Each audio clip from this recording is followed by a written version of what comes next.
खुद कर रहे हैं अपने साथ, इसकी फैमिली भी है।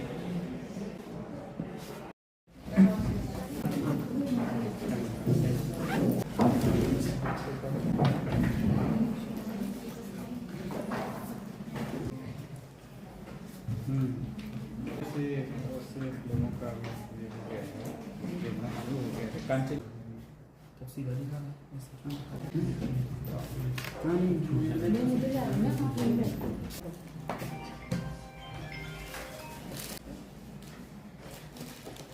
रिस्पेक्टेड पीठ में आज के कीनोट स्पीकर धर्मपत्नी जी श्रीमती उषा बोबड़े जी, उनके साथ उनके ब्रदर आए हैं।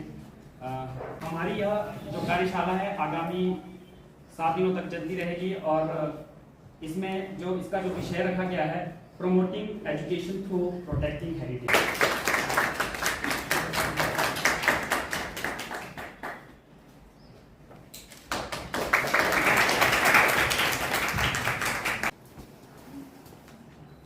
स्वागत है आपका।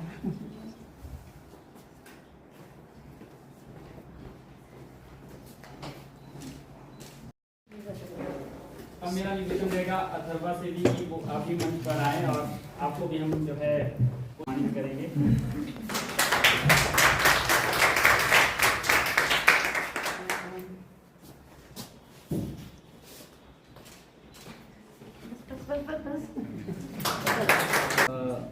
यूनिवर्सिटी से जुड़े हुए हैं, बाकी सभी जो भी यहाँ जुड़े हुए लोग हैं, मेधा दुबे जी या अन्य सभी, अभी जो लंदन से स्टॉकहोम पहुंची है और हमारे साथ जुड़ी हुई है, तो मैं सभी का यहाँ स्वागत करता हूँ। और हमारे महाविद्यालय के माननीय प्राचार्य वसीम लता जी एवं अन्य सभी हमारे गुरुजन और मेरे सभी प्यारे भाइयों और बहनों, हेरिटेज ये शब्द जब सुनते हैं तो हम लोगों को ऐसा लगता है हेरिटेज माने सिर्फ इतिहास। ये दिमाग से निकाल दीजिएगा। आपके आसपास में जो दिख रहा है ना, जो सारी प्रकृति दिख रही है, अभी कल से हम आ रहे हैं, हम दिल्ली से कल सुबह निकले, 1600 किलोमीटर का पूरा जर्नी हम घर से निकले हुए कर रहे हैं 2 दिन में।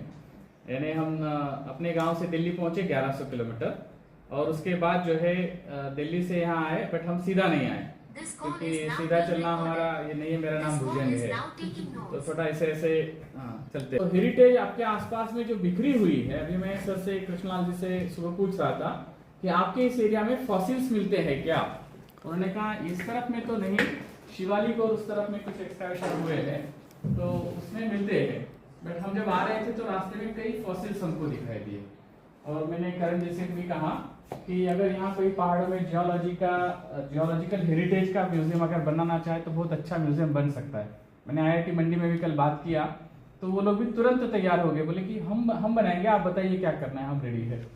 सो इतना हेरिटेज, प्राकृतिक धरोहर इंटैक्ट, एक Indian national trust for art and cultural heritage intact, जिसकी स्थापना की थी राजीव गांधी जी ने 1964 में, और वो उसके पहले अध्यक्ष रहे।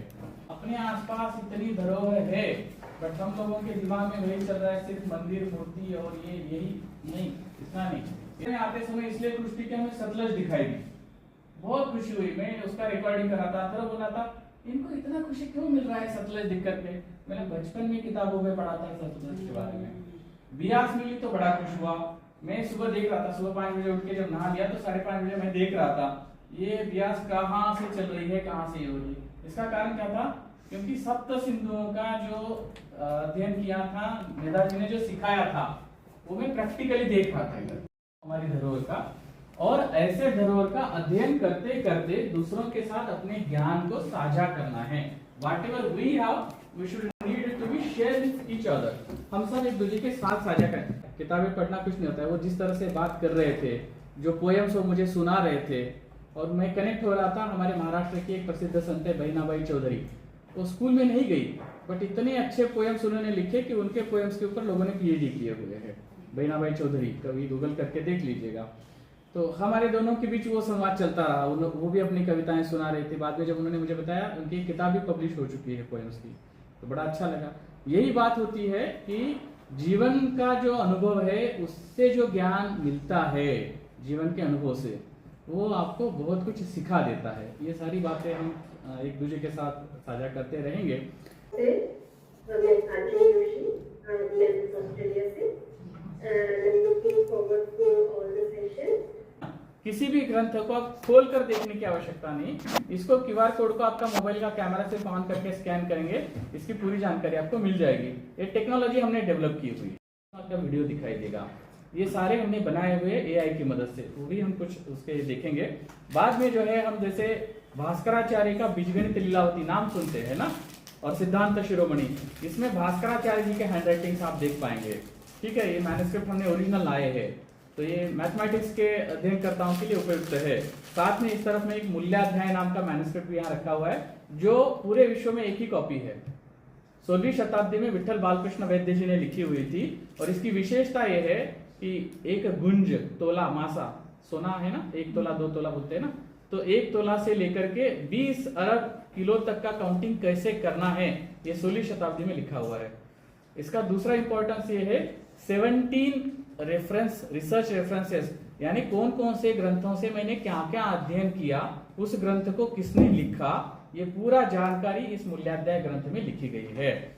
यानी इसका मतलब 16वीं सेंचुरी में हमारे देश की ये परंपरा रही कि हम मैन्युस्क्रिप्ट भी लिख रहे हैं तो रेफरेंस के साथ लिख रहे हैं, कट पेस्ट नहीं था, कॉपी पेस्ट नहीं था, तो पाम लीफ, ताड़ के पेड़ के पत्तों पर ग्रंथ लिखे जाते थे। तो इनको हमें कैसे संभालना है, कैसे बचाना है, ये अथर्व जी आपको बता देंगे, वो सिखाएंगे। कॉइन्स को, जो हमारे पंचमार्ग कॉइन्स सम्राट अशोक के काल से लेकर आधुनिक काल तक के, हम कैसे उसको प्रिजर्व करना है, ये भी वही बता देंगे। क्योंकि देखिए, उम्र की कोई सीमा नहीं होती सीखने के लिए। हमने नचिकेता का नाम सुना है ना। नचिकेता जब छोटा बच्चा था तो यमराज से पूछा कि क्या सीखना था उसको, मृत्यु के बाद का ज्ञान चाहिए था उसको। अब ये बड़ा कठिन प्रश्न है ना, बट नचिकेता वो जानना चाहता था, यही बड़ी बात है। तैत्तरीय उपनिषद जो हमें शिक्षा की परिभाषा बताता है। हम शिक्षा किसको बोलते हैं? अभी जो आप कर रहे हो क्या है? नहीं, ये शिक्षा नहीं है, ये जानकारी है। This is just taking the information. हम लोग कुछ आपको बता रहे हैं, आप कुछ ले रहे हैं, this is just taking the information. But ये शिक्षा में, शिक्षा शब्द कब आएगा? जब इस जानकारी को ज्ञान में परिवर्तित किया जाएगा। कर्म वही है जो बंधन में न बांधे, विद्या वही है जो मुक्त करे, बाकी सभी कर्म निरर्थक क्रिया एवं अन्य सभी विद्याएं मात्र कारगिरी है। 2025 में सबको पता होगा, है ना। तो 2025 का लैंडस्लाइडिंग, और अभी वर्तमान में सुबह भी बात हो रही थी, पेड़ों की कटाई जिस तेजी से हो रही है वगैरह वगैरह, शायद कुछ साल के बाद बर्फ के पहाड़ जो है देखने को नहीं मिलेंगे। ये हमारा ही कहना नहीं है, बल्कि इसका रिवर्सिबल एक्शन भी हो सकता है। रिवर्सिबल एक्शन, रशियन साइंटिस्ट ने भारत के बारे में 1993 में स्टडी करके एक रिपोर्ट पब्लिश की थी। 1993 में उस रिपोर्ट में ऐसा लिखा हुआ है कि भारत में आने वाले भविष्य में सिर्फ 2 ऋतु रहेंगे, एक रहेगा समर और दूसरा रहेगा सिर्फ बर्फबारी, ओनली द, सिर्फ बर्फ होगा।